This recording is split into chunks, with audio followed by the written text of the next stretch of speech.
बाबा ने बोला है यूपी को धर्म युद्ध का खेल दिखाना है, यूपी को धर्म युद्ध का खेल दिखाना है। अब जब यूपी को ही धर्म युद्ध का खेल दिखाना है तो निमित्त व्यक्ति यूपी का बनेगा या बाहर का बनेगा? यूपी का बनेगा। क्या? इसके लिए क्या करना है?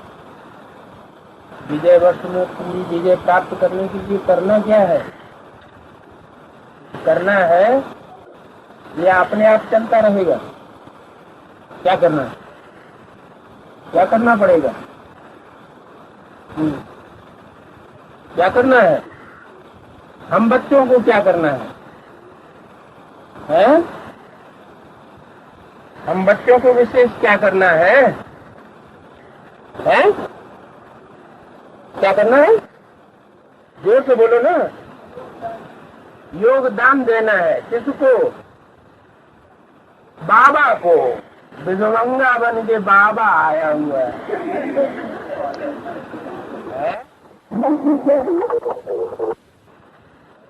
बाबा को योगदान देना है, 5 विकारों का भी दान नहीं। बाबा बहुत भोगी बन गया है तो उसको योगदान देना है? अरे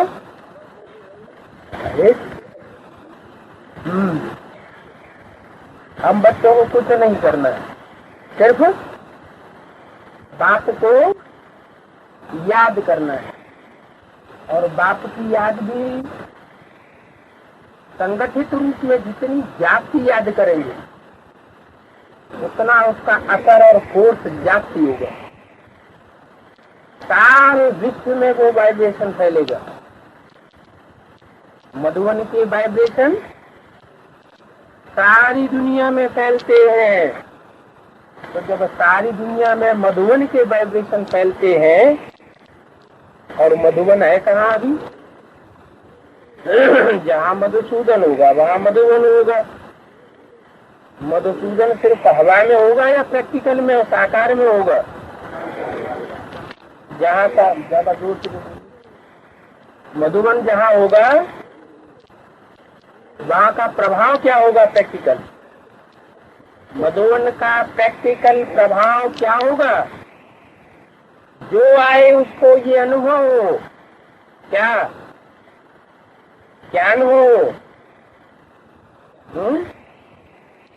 शांति का वाइब्रेशन अनुभव हो, एकाग्रता का वाइब्रेशन अनुभव हो, मधुरता का वाइब्रेशन अनुभव हो, और बेहद की वैराग्य वृत्ति भी अनुभव। भले माया बेटी भी घुसी रहती है मधुबन में तो वो बीच बीच में टकरा डालती रहती है। आते हैं मधुबन में भाग्य बनाने के लिए और काम ऐसे कर देते हैं जिससे नाम बदनाम हो जाए। लड़ेंगे, झगड़ेंगे, धक्का मुक्की करेंगे, हाथ पांव चला देंगे, चोरियां तोड़ देंगे, कपड़े फाड़ देंगे, चोरियां कर देंगे। ये सब क्यों होता है? जब इतना ऊंचा स्थान है तो संकल्प भी बहुत ऊंच से ऊंच होना चाहिए, वाचा भी बड़ी ऊंची होनी चाहिए। जैसे बाबा ने बोला कम बोलो, धीरे बोलो, मीठा बोलो, और कर्मणा भी बहुत तेज होनी चाहिए। कुछ कुछ गलतियां होती तो रहती हैं जो बाप के प्यार की लगन में मगन नहीं होने देती, दूसरों को भी डिस्टर्ब करती हैं और अपने को भी डिस्टर्ब करती है। इसका कारण क्या है और कारण कौन बनते हैं? कारण है ज्ञान की कमी और पहचान की कमी।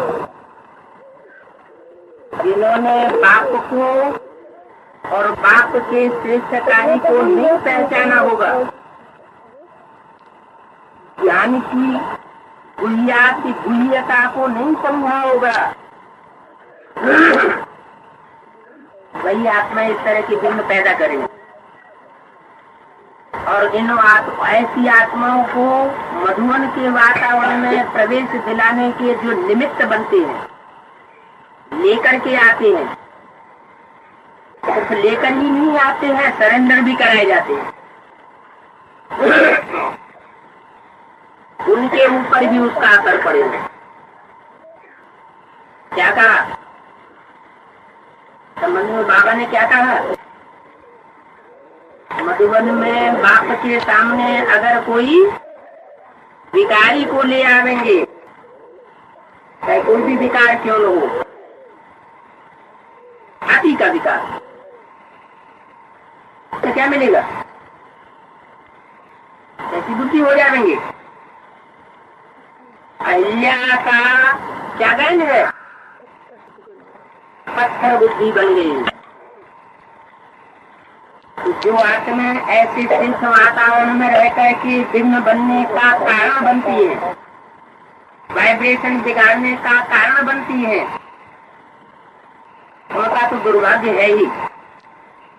लेकिन जो लाने के निमित्त बनती है, उनके ऊपर भी आधा हिस्सा पहुंच जाता है, वो तो पाप का है। इसलिए ये विशेष कान खोल करके सुन लेना चाहिए कि जो परमिशन देते हैं या जो पार्टी बनाकर लाते हैं, वो बहुत सोच समझ करके और के देखभाल करके आत्माओं को लाया करें। आज की झूठी दुनिया में झूठे एफिडेविट तो बहुत से बन जाते हैं, समर्पण होने के भी बन जाते हैं, वो कोई बड़ी बात नहीं है। लेकिन अंदर से ये परखना चाहिए कि ये फूल बाबा के सामने ले जाने योग्य है।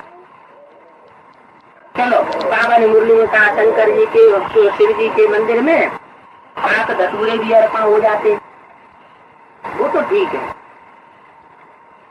5 धतूरे जैसी आत्माएं अर्पण हो जाती हैं, उनका भी कल्याण हो जाता है, संग के रंग से कुछ न कुछ प्राप्ति कर लेती है, वो तो ठीक है। लेकिन जो गुलाब के फूल अर्पण करते हैं मेहनत करके, और जो गंदी जगह में गंदे स्थानों से या कहीं से भी उठाए के आप धतूरे जैसे फूलों को ले आते हैं और नहाए नहीं, धोए नहीं और अर्पण कर गए और चले गए, संख्या बढ़ा दी, दिखावा कर दिया, हमने बड़ी सेवा की, तो बाकी किसका ज्यादा बनेगा? काफी ज्यादा बनेगा। गुलाब और कमल जैसे श्रेष्ठ फूलों को अर्पण करने वालों का भाग्य ज्यादा बनेगा या अत और धतूरे जिनके अंदर से बदबू निकलती है? क्योंकि जो अपने लौकिक जीवन में बदबू धारण कर लेते हैं, बदबू कही जाती है बेविचार की, भ्रष्टाचार की। जब तक पूरी सफाई न हो जाए उसके वाइब्रेशन निकलते जरूर है। तो ऐसे फूलों को, क्योंकि ईश्वरीय कार्य में अर्पण होते हैं, परमात्मा बाप की ओर से तो मान्यता मिली हुई। बाप तो आता ही है कांटों को फूल बनाने के लिए, तो कहते ही गीत बनवाए हुए हैं, और से गीत बनवाए हुए। भक्ति मार्ग में हम गीत गाते रहते हैं, वो गीत बनवाए किसने है? सेटिंग किसने दी है? बाप ने सेटिंग दी ना। भक्ति मार्ग में जो भी गीत बनाए गए हैं वो सेटिंग भी तो बाप ने दी ना, दोनों के अनुसार। मिले न फूल तो कांटों से दोस्ती कर ली। चलो, बाबा तो बाबा ही है, उसका तो नाम ही खुदा। कोई सहयोग नहीं देगा तो खुद ही कर लेगा। लेकिन हम बच्चों का भाग्य किससे बनेगा?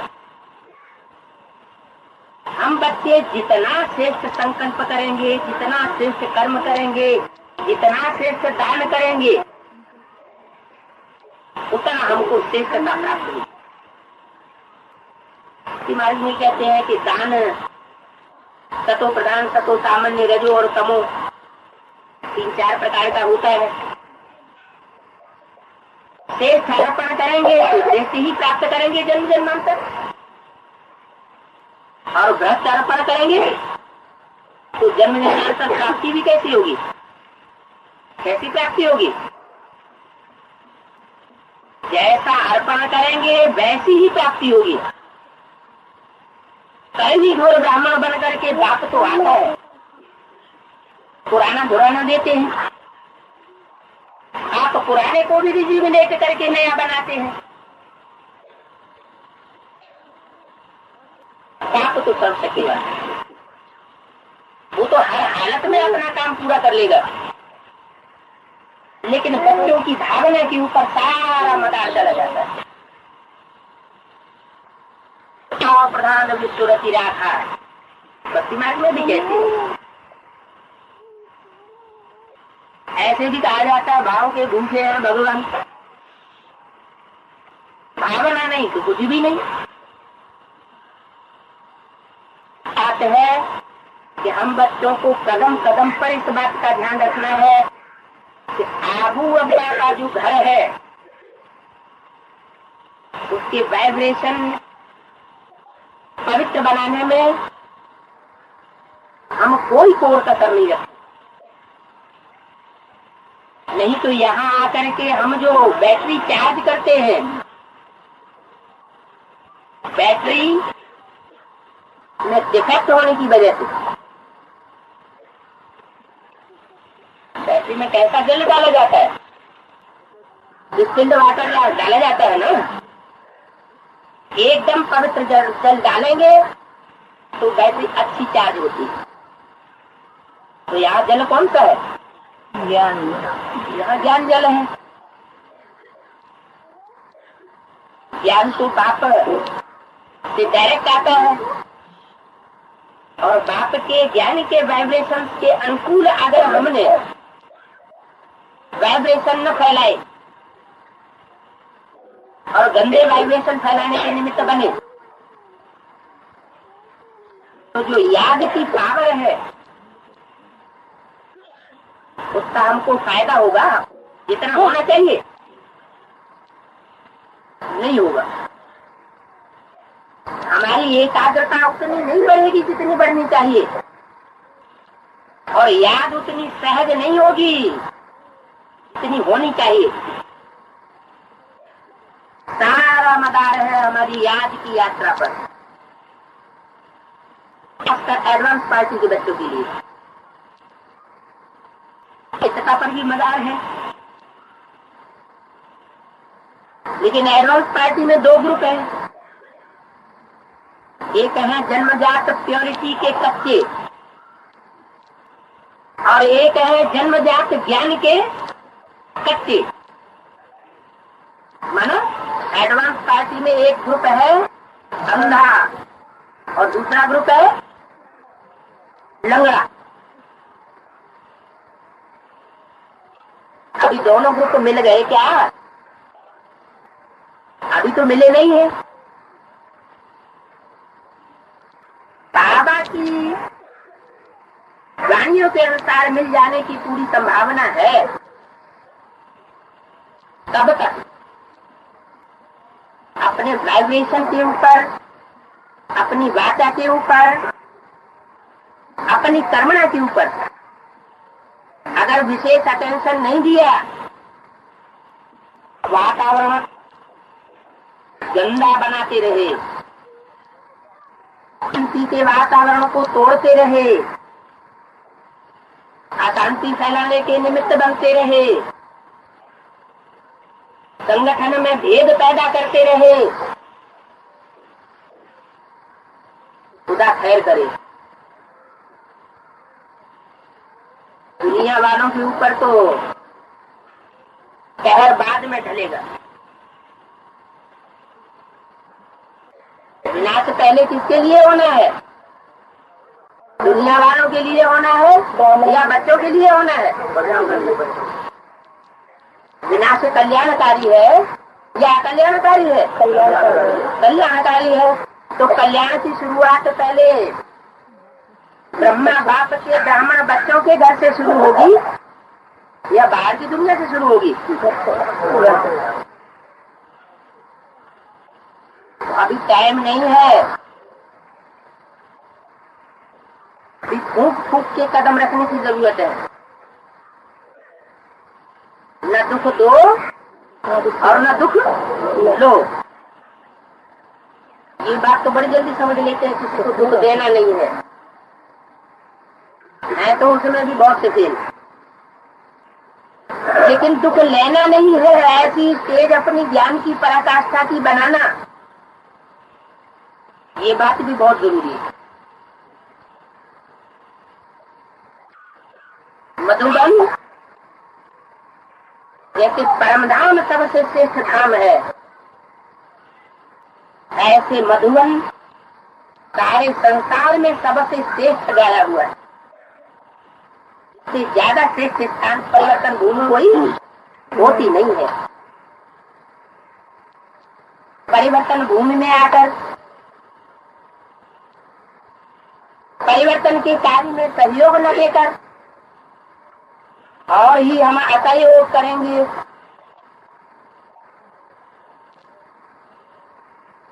तो हाल क्या होगा? परिवर्तन भूमि में परिवर्तन तो होना है, जो टाइम निर्धारित है उसके अंदर ही परिवर्तन होना है। लेकिन जो विघ्न डालने के निमित्त बनते हैं वो अपने को उनसे कम न समझे। उन विघ्न डालने वाली राक्षसी प्रवृत्तियों के मुकाबले जो बाहर से देखने में आ रही है कि ये विघ्न डालने वाले हैं, अगर खतरनाक दुश्मन कौन सा होता है, अंदर का या बाहर का? जो दुश्मन अंदर ही अंदर पनपता है वो बहुत खतरनाक होता है। ऐसी को तोड़ने वाला होता है,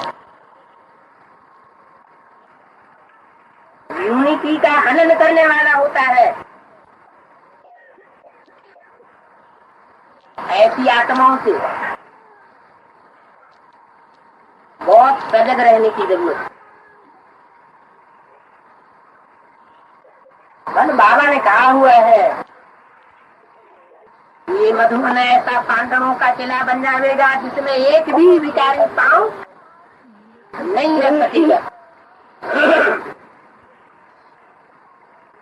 वो टाइम दूर नहीं है, पर अभी से अपने ऊपर ध्यान नहीं दिया, पछताना पड़ेगा कि नहीं। अब अभी मधुबन में है तो हम निश्चिंत रहे,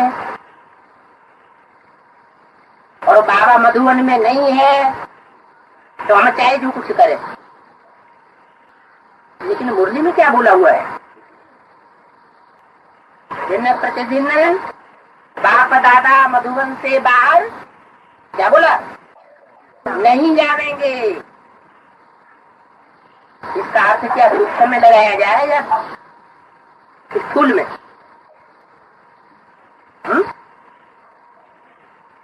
हद का अर्थ है या बेहद का? बेहद का अर्थ का मतलब बल शरीर से न हो तो भी बाप दादा की बुद्धि का केंद्रीयकरण कहाँ रहेगा? मधुबन में। ऐसे बोला कि तुम सब बच्चे अपने को मधुबनवासी समझो, चाहे घर गृहस्थ में रहते हो, अपने गांव अपने शहर में रहते हो, तो भी क्या समझो? मधुबनवासी। बुद्धि से सदैव मधुबनवासी रहो, तो उनको भी मधुबनवासी कहा जाएगा। और जो मधुबन में रहते हैं शरीर से, लेकिन उनकी बुद्धि बाहर की दुनिया में घूमती रहती है, देह और देह के संबंधियों में, तो वो कहाँ के वासी हुए? वो बाहर की दुनिया के वासी संसार के बीच साबित हो जाएंगे। अंत में रिजल्ट क्या होगा? उनका अंत में रिजल्ट ये होगा कि बहुत लंबे समय तक साकार में शरीर से मधुबन में तो रहे, लेकिन बुद्धि से बाहर रहने के कारण अंतिम जो फाइनल परीक्षा होगी उसमें कहाँ जाकर के गिरेंगे? बाहर की दुनिया में जाके गिरेंगे। और जिनकी बुद्धि लगातार मधुबन में बनी रही होगी, भले बाहर की दुनिया में रहना पड़ा हो, वो कहाँ आ जाएंगे? मधुबन में आ जाएंगे। इसलिए इस वर्ष अव्यक्तवाणी में क्या बोला? मधुबन वालों को मधुबन छोड़ना पड़ेगा, गीता पाठशाला वालों को गीता पाठशाला छोड़नी। गीता पाठशालाएं कहाँ होती है? मधुबन में, बाहर की दुनिया में। तो वो गीता पाठशालाओं वाले भले बाहर की दुनिया में है, लेकिन वो गीता पाठशाला के टीचर तो और जिज्ञासु भावना लेकर के मधुबन में आते हैं, और मधुबन में आकर के वो दुख लेकर के जाते हैं, दुखी होकर के जाते हैं, आंसू बहाते हुए जाते हैं। दंड कौन भुगतेगा?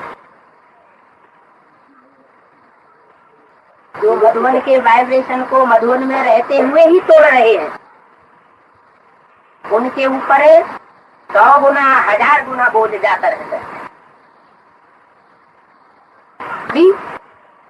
बहुत ऊंची चढ़ाई चल रही है, जैसे पहाड़ों पे चढ़ते हैं, तो जब ऊंची चोटी पे चढ़ते हैं तो एक एक कदम ऊंचाई पर चढ़ने के लिए सीढ़ियां गाड़ते हुए, उसमें रस्सी बांधते हुए बड़े संभल करके चढ़ा जाता है। थोड़ी सी चूक हुई और कहाँ गिरेंगे? हजारों फीट गहरी खाई में, खड्डे में जाके गिरेंगे। अभी पुरुषार्थ की गति भी बहुत गुहिया से गुहिया चल रही है। खास करके पुरुषोत्तम संगम युग कहाँ का गाया हुआ है? मधुबन का, बाहर की दुनिया का। मधुबन का पुरुषोत्तम संगम युग है ही मधुबन के अंदर। यहाँ पुरुषोत्तम है, वही पुरुषोत्तम संगम युग होता है। तो ऐसी श्रेष्ठ भूमि पर पहले भी बताया कि हम ब्राह्मण बच्चों को बहुत ध्यान देना है अपने संकल्पों पर, अपने वाइब्रेशन पर, अपनी वाचा पर और अपनी कर्मणा पर। अभी नहीं तो कभी नहीं। अभी लास्ट चांस भी हाथ से निकल जाएगा। बहुत गई थोड़ी रही, थोड़ी की भी थोड़ी रही। ये गायन किस समय का है? पिछले 60 वर्षों का ये गायन नहीं है, ये गायन इस समय का है। एक घड़ी आधी में पुण्याद, तुलसी संगत साधु की हरे कोटि अपराध।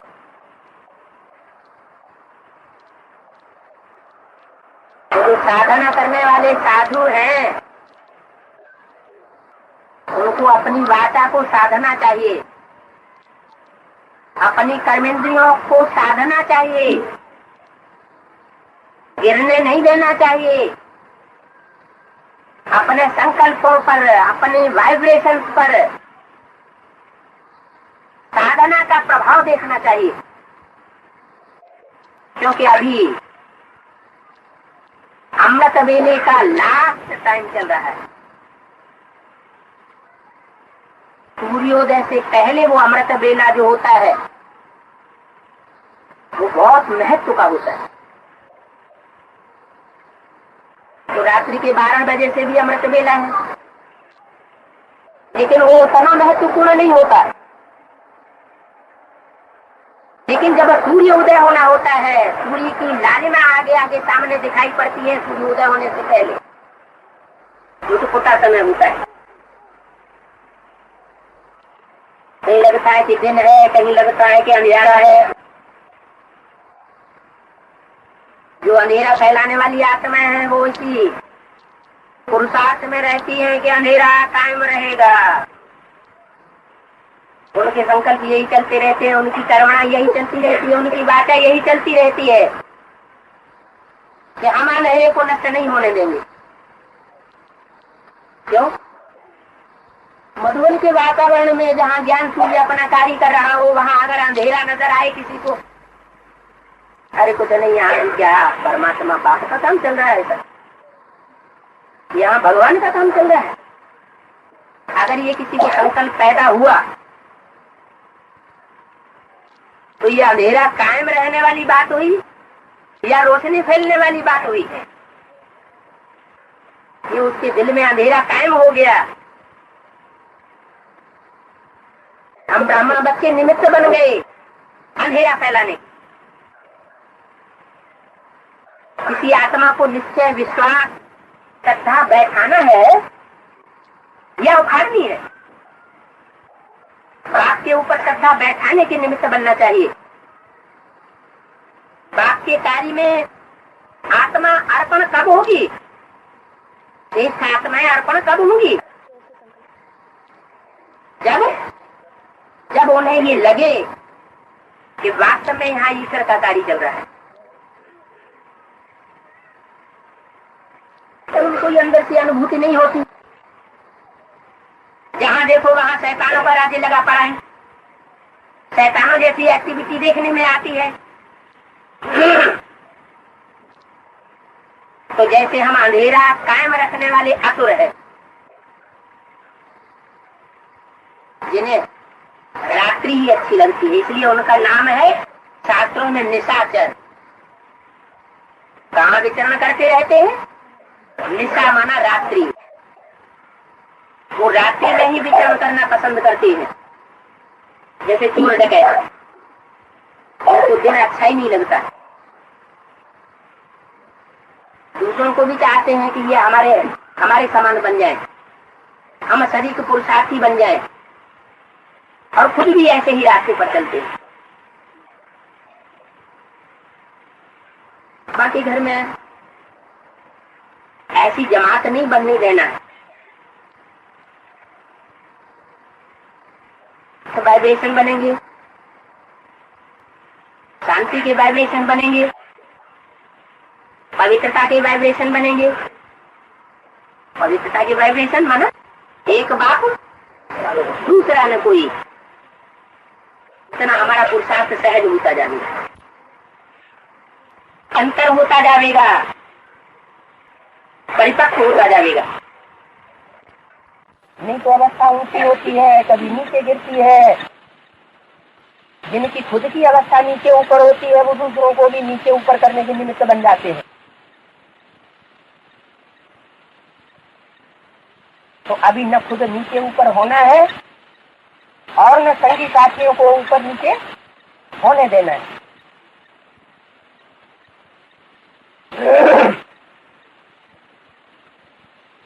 वाइब्रेशन को बनाना और बिगाड़ना ये किसी और के हाथ में नहीं है।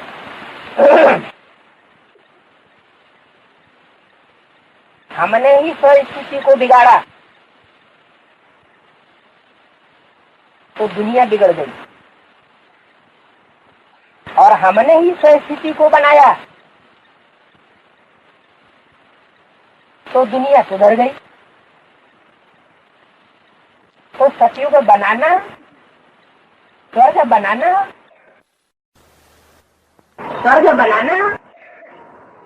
और नरक बनाना, ये किसके हाथ में हुआ?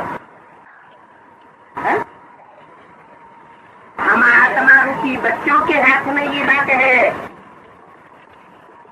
कि हम अपने लिए चाहे स्वर्ग बनाए अथवा नरक बनाए। तो प्रेम को बाप को कुछ रास्ता बता करके चला जाता है। उस रास्ते पर जो चलते हैं अपने प्रैक्टिकल जीवन में वो प्राप्ति करते हैं। जन्म जन्मांतर की सुख की प्रारब्ध ले लेते हैं। कहा जाता है बाप ने हमको बरसा दिया।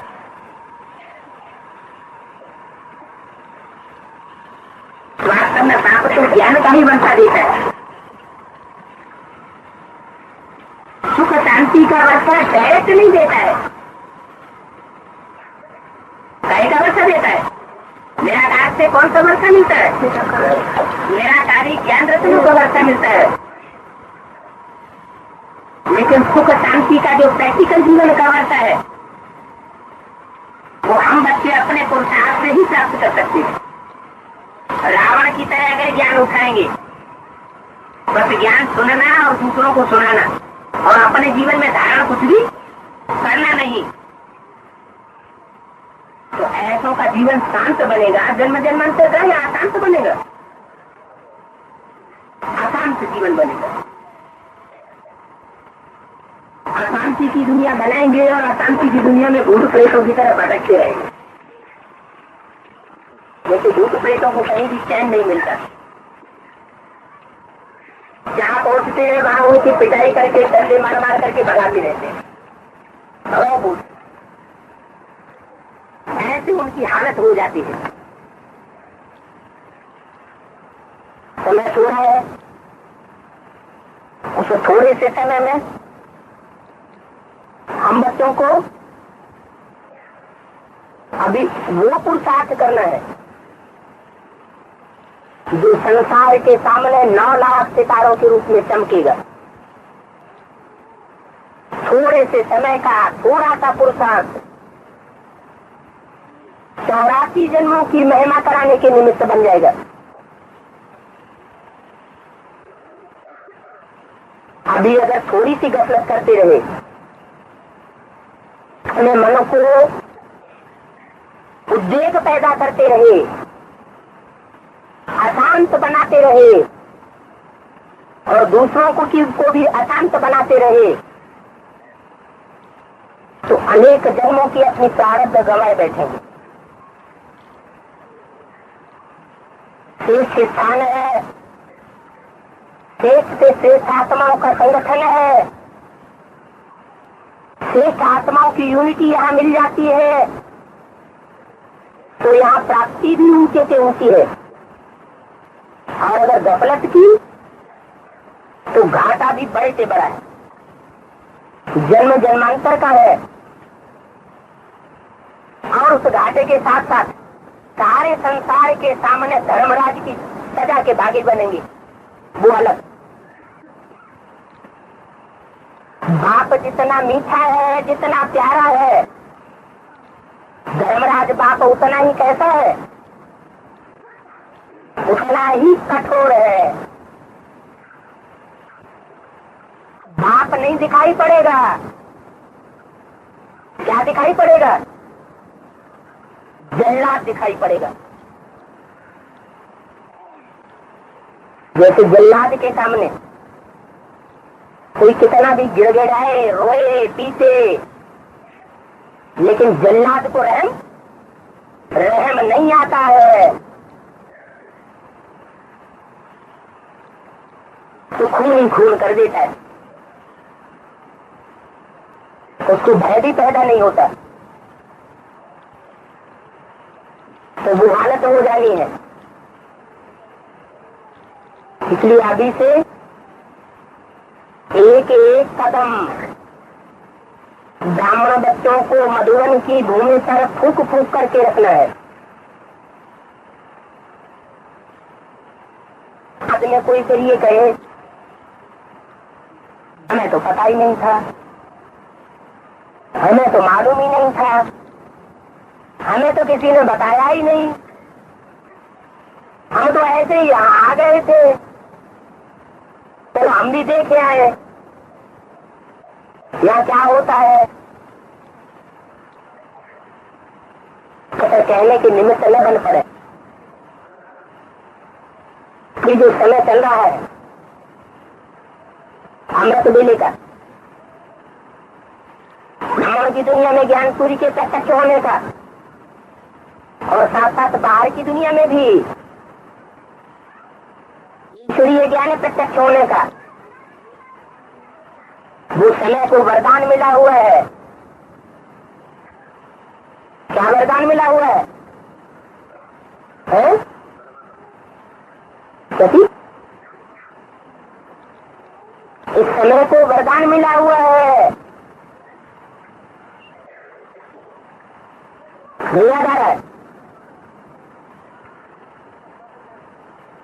संसार हमारा जन्म सिद्ध अधिकार है।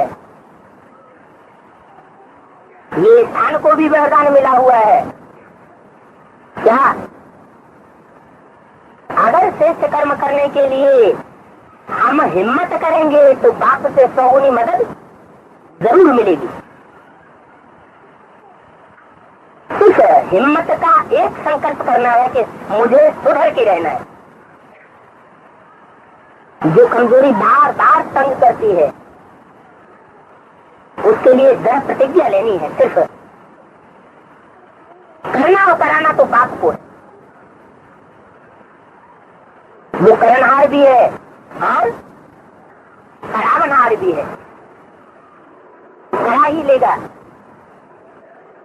लेकिन अंदर के दिल से ये भावना पैदा होनी चाहिए कि मुझे अपने को सुधारना है। लेकिन सुधरेंगे कब? दिल साफ तो मुराद हासिल। बाप के सामने अगर सच्चे न बने, झूठ बोले तो सच्चा दिल कहेंगे, साफ दिल कहेंगे? कहेंगे नहीं कहेंगे। दुनिया के सामने चाहे कुछ भी बोल दें,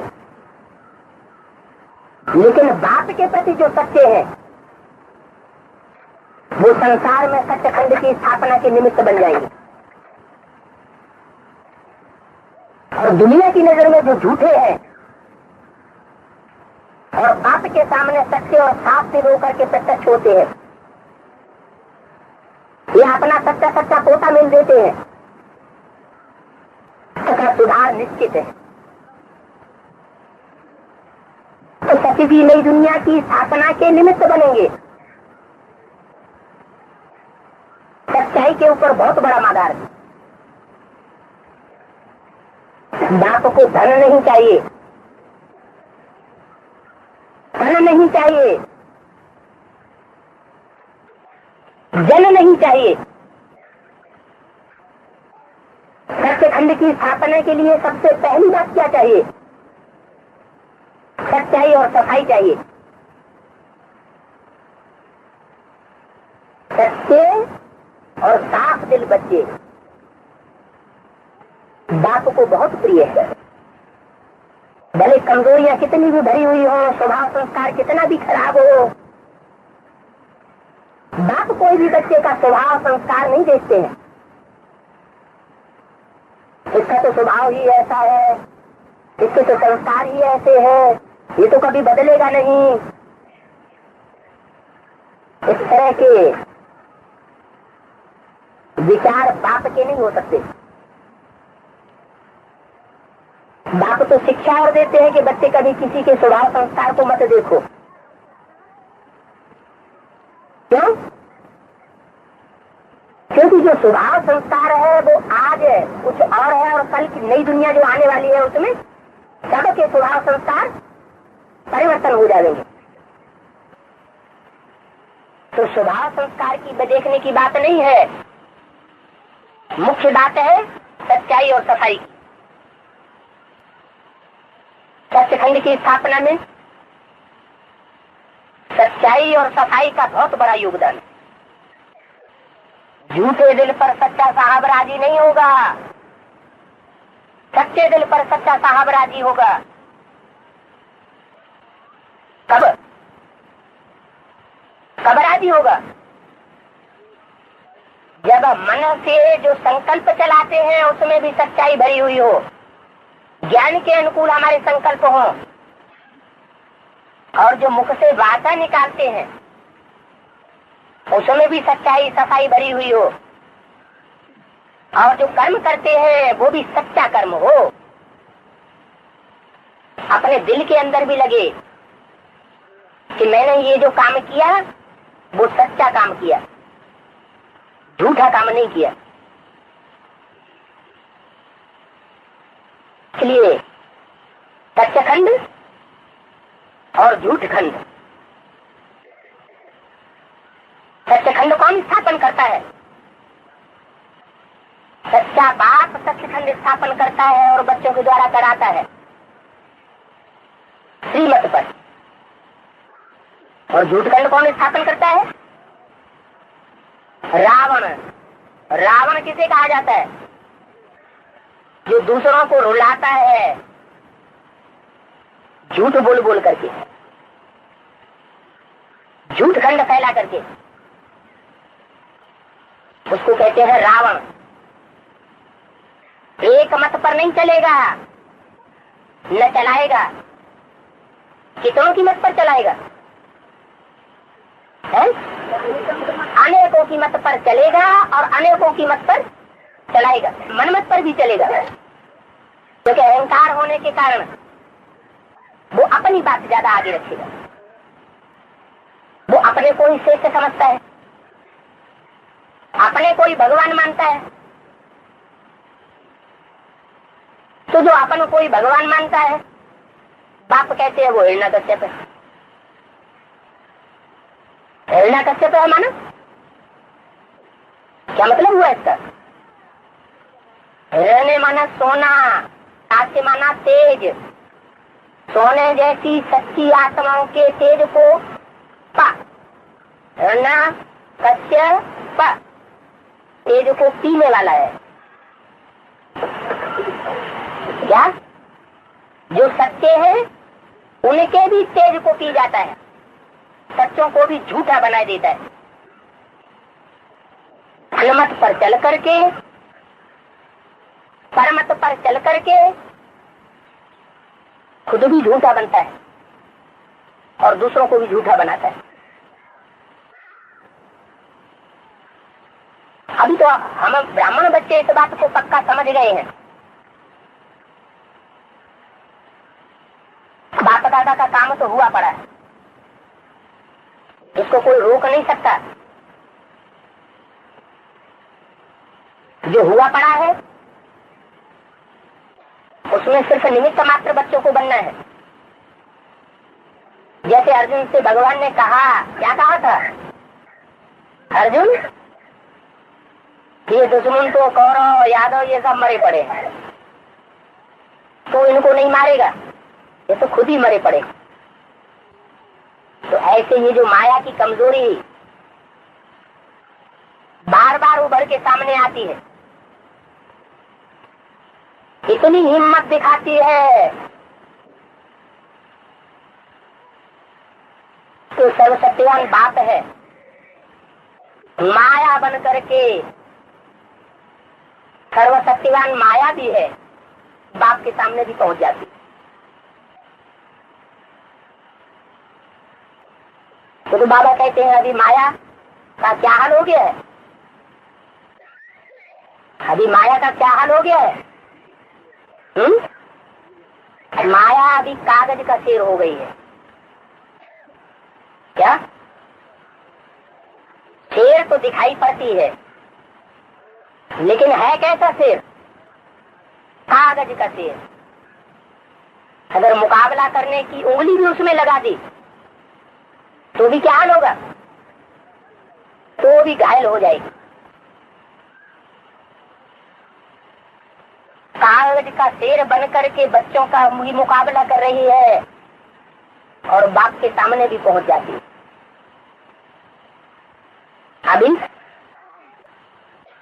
अभी करना क्या है? परिवर्तन। अभी परिवर्तन ये करना है, सबसे पहला परिवर्तन करना है, ज्यादा से ज्यादा टाइम जितना भी मिले अपनी प्रकृति में विस्तार को देखने का। जितना जितना हम अपनी स्वस्थिति में टिकेंगे उतना उतना देहभान का आवरण छटता जाएगा। भूलें कब होती है? जब देहभान में होते हैं तो बहुत भूलें होती। आत्मा के भान में होंगे स्टार की याद में होंगे तो भूलें नहीं होंगी, श्रीमत की बरखिलाफी की भी भूलें नहीं होंगी। आत्मिक स्थिति में स्थित रहने से ये याद भी नहीं करना पड़ेगा कि बाप की श्रीमत क्या है क्या नहीं है। जैसे आत्मिक स्थिति वालों में वो सुप्रीम सोल बाप स्वयं प्रवेश करके कार्य कराता रहेगा और करा रहा है। जहाँ ज्योति बिंदु की स्थिति है वहाँ परमात्मा बाप तो है ही है, जिसको दुनिया वालों ने कह दिया परमात्मा सर्वव्यापी है। तो सर्वव्यापी वाली बात नहीं है। कौन सी बात है? आत्मिक स्थिति में स्थित रहने की बात है। ब्राह्मणों की दुनिया में, हम ब्राह्मणों के बीच में जहां भी जाएं, हर चेहरे से वो आत्मिक स्थिति दिखाई देती रहे। मायावी संकल्प, मायावी वाचा और मायावी कर्म इनसे बचे रहे। बाप का घर है, आपके घर में हर बच्चे का अधिकार है। कौन से बच्चे का? बेअभिमानी बच्चे का। आत्मिक स्थिति में स्थित रहने वाले हर बच्चे का अधिकार है। बाप किसी बच्चे को नहीं निकालेगा। परम धाम बाप का भी घर है, हम आत्माओं का भी घर है। कीट पशु पक्षी पतंगे जैसी आत्माओं का भी घर है। उस घर में सबको जगह है, लेकिन जगह कब है? जब वो कीड़े मकोड़ों जैसी दुखदाई आत्माएं भी किसी स्थिति में स्थित हो जाती है?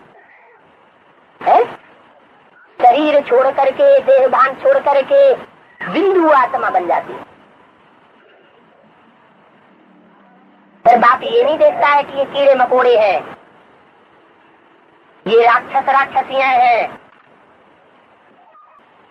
बाप तो सबको आत्मा के रूप में देखता है, क्योंकि बाप सुप्रीम सोल खुद भी एक आत्मा है, सदाकाल की आत्मा है। तो जो जैसा होता है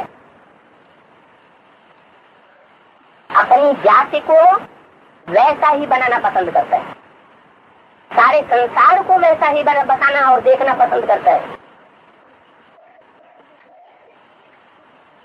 तो बाप हर बच्चे के चेहरे से वो रूहानियत देखना चाहते हैं।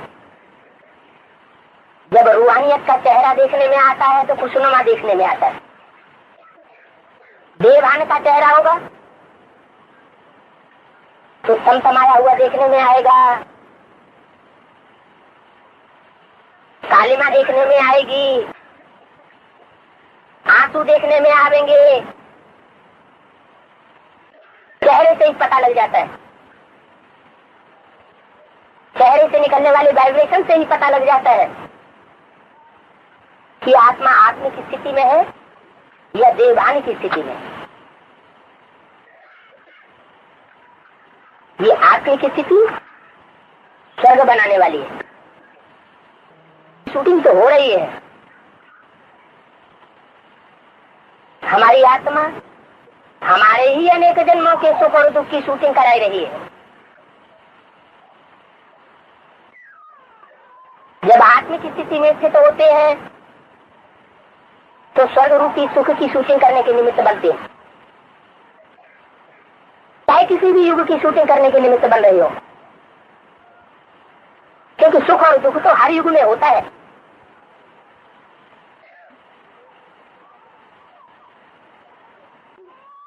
सुख हर युग में होता है और उतरती कला हर युग में होती है।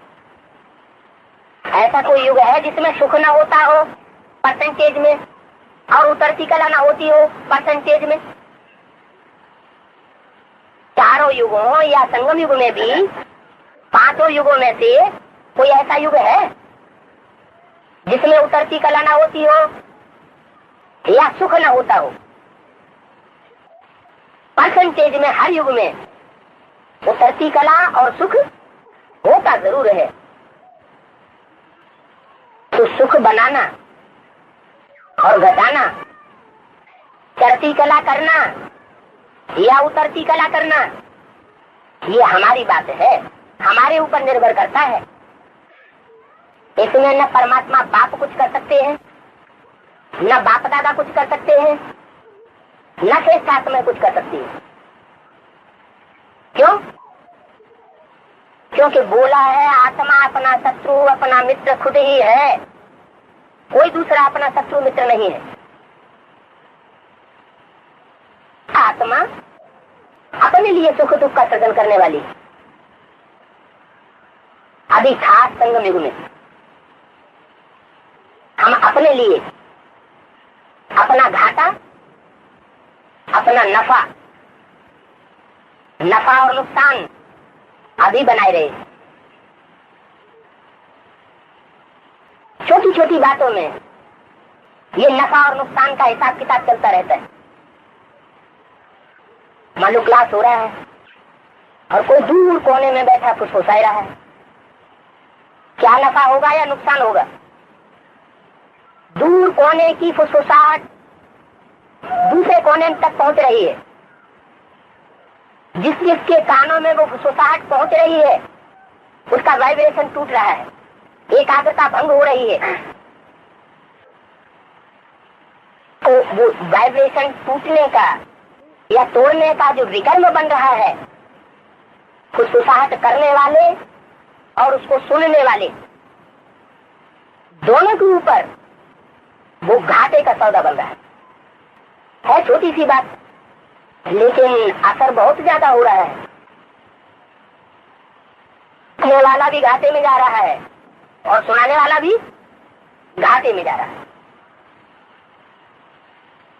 एक बार करता है, 2 बार ऐसा करता है, 4 बार ऐसा करता है, रोज रोज ऐसा करता रहता है, तो वो जो घाटा का हिसाब बन रहा है वो रोज रोज का बढ़ते बढ़ते बढ़ते बढ़ते अंत में कितना हो जाएगा? माला का दाना नीचे उतरता जाएगा या ऊपर चढ़ता जाएगा? है नीचे उतरता जाएगा। अंत में जब रिजल्ट निकलेगा तो कहेगा है हम तो रात के 2 बजे उठ करके हमने पुरुषार्थ किया, हम तो 1 बजे से उठते थे, दूसरों को भी उठाते थे, हमारा ये पद क्यों बन गया? कर्मों की बहुत बुरी गति अभी चल रही है। उस बुरी गति पर अगर अभी ध्यान नहीं दिया तो फिर बहुत पछताना पड़ेगा। बाबा का घर है, बतू मीठा है, बाबा तो कुछ नहीं कहता क्योंकि बाबा का अभी गुप्त पार्ट भी चल रहा है। गुप्त पार्ट जब तक चल रहा है तब तक बच्चों की अवस्था में कभी निश्चय और कभी अनिश्चय चल रहा है। लेकिन ये गुप्त पार्ट भी आखिर कब तक चलेगा? ऐसे ही चलता रहेगा क्या? चलता रहेगा या अब टाइम पूरा होने जा रहा है? अब जो 7 साल राजधानी स्थापन होने के बताए वो टाइम पूरा हो चुका। 1 साल जो रुंग का दिया था वो भी पूरा हो चुका। सन 37 से यज्ञ की आरंभ हुआ और सन 97 तक, कौन से 91 तक, 97 तक 7 साल पूरे हो गए और 1 वर्ष रुंग का 98 वो भी पूरा हुआ। अरे उससे भी सुई आगे बढ़ गई, बिल्कुल पका पड़ा है। कोई की नजरों में वो राजधानी दिखाई पड़ रही है। जितने ऊंचे पुरुषार्थी हैं उनको वो राजधानी सामने दिखाई पड़ रही है, वो संगठन दिखाई पड़ रहा है और कोई कोई को दिखाई नहीं पड़ रहा है। वो भूलें जाती किससे होंगी? जिनको वो नया संगठन दिखाई नहीं पड़ रहा है उनसे जाती भूलें होंगी, या जिनको वो स्वर्गीय संगठन दिखाई पड़ रहा है, राजधानी स्थापन हुई दिखाई पड़ रही है, उनसे ज्यादा भूले होंगी। ये अपनी अपनी आंख है, ये दृष्टि का वरदान मिल रहा है, मिल चुका है, मिला हुआ है, कोई को मिल चुका है, कोई को मिल रहा है, कोई को वरदान लेने में अभी भी लगे हुए हैं।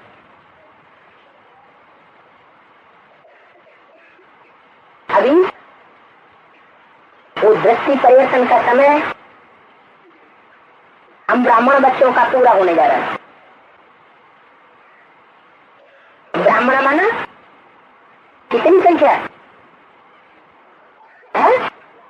9 लाख। ब्राह्मण माना जो पवित्रता का विरुद्ध लेने वाले हैं सिर्फ 16,108। ब्राह्मण माना जो राजयोगी है, प्रजा योगी नहीं, प्रजा तो 9 लाख होगी, लेकिन क्या है? राजयोगी। एक एक बात की, एक एक कर्म की, एक एक संकल्प की गुह्यता को, राज को जानने वाले वो है राजयोगी ब्राह्मण बच्चे। और ये ब्राह्मणों का परिवार है। अभी दृष्टि में वो राजधानी दिखाई दे रही है, लेकिन प्रैक्टिकल में नहीं है। इसलिए दृष्टि में है, वृत्ति में है, प्रैक्टिकल में नहीं है। इसलिए इसका प्रभाव क्या पड़ जाता है? राजधानी अप्रत्यक्ष में है, प्रत्यक्ष में दिखाई नहीं पड़ रही है, तो उसका प्रभाव हम बच्चे के ऊपर क्या पड़ता रहता है? कि हमारी अवस्था ऊंचे और नीचे बनती रहती है। ये अप एंड डाउन होने का टाइम नहीं है। अभी समय है एक रस रहने का। तो कहते हैं अंत समय में जितना एक रस कोई रहता है उतना अच्छी जगह जन्म होता है, और अंत समय में जितना घाबरे आते हैं उतना नीची जगह जन्म होता है, दुर्गति होती है। दुर्गति और सदगति ये अभी हो रही है।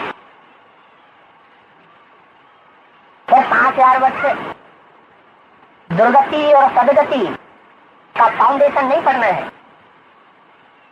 अभी जो हुआ तो हुआ। श्रावण के महीने में ज्यादा बरसात होती है या और महीनों में ज्यादा बरसात होती है? की बरसात संगम युग में ज्यादा होती है कि और युगों में ज्यादा होती है? तो संगम युग श्रावण का महीना है क्या? तो श्रावण के महीने में शिव बाबा के ऊपर जल चढ़ाने लगे, क्योंकि शिव बाबा ने सबसे ज्यादा जल दिया है। ज्ञान जल किसने दिया? शिव बाबा ने दिया। लेकिन शिव बाबा के ऊपर बल चढ़ाते हैं या लिंग के ऊपर जल चढ़ाते हैं? लिंग के ऊपर जल चढ़ाते हैं। तो सबसे ज्यादा ज्ञान जल कौन धारण करता है? मुकर्रर की यादगार है, तो मुकर्रर सबसे ज्यादा ज्ञान जल ग्रहण करता है, इसीलिए उसके ऊपर भक्ति मार्ग में जल चढ़ाते हैं। तो श्रावण का महीना कौन सा होता है? श्रावण का महीना वही कहेंगे जब सुबह से शाम तक मंदिर में, शिव के मंदिर में फूल चढ़ाने वालों का तांता लगा रहता है। वो श्रावण का महीना है। उस श्रावण के महीने में जो 3 पत्ते वाला बिल्व पत्र है वो चढ़ाना बहुत श्रेष्ठ समझते। दुनिया में श्रेष्ठ से श्रेष्ठ 3 आत्माएं कौन हैं? ब्रह्मा विष्णु शंकर, यही 3 पत्र हैं।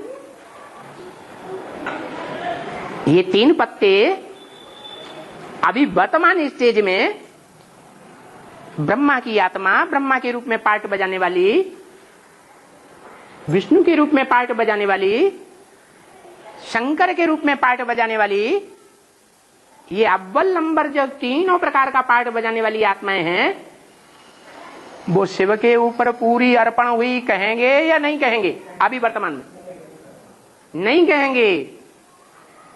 जिस समय श्रावण का महीना शुरू होगा उस समय पहले पहले ये 3 पत्ते शिव के ऊपर पूरे ही अर्पण हो जाएंगे। इसलिए भक्ति मार्ग में श्रावण के महीने में वो अव्वल नंबर के 3 पत्ते शिव के ऊपर अर्पण किए जाते हैं।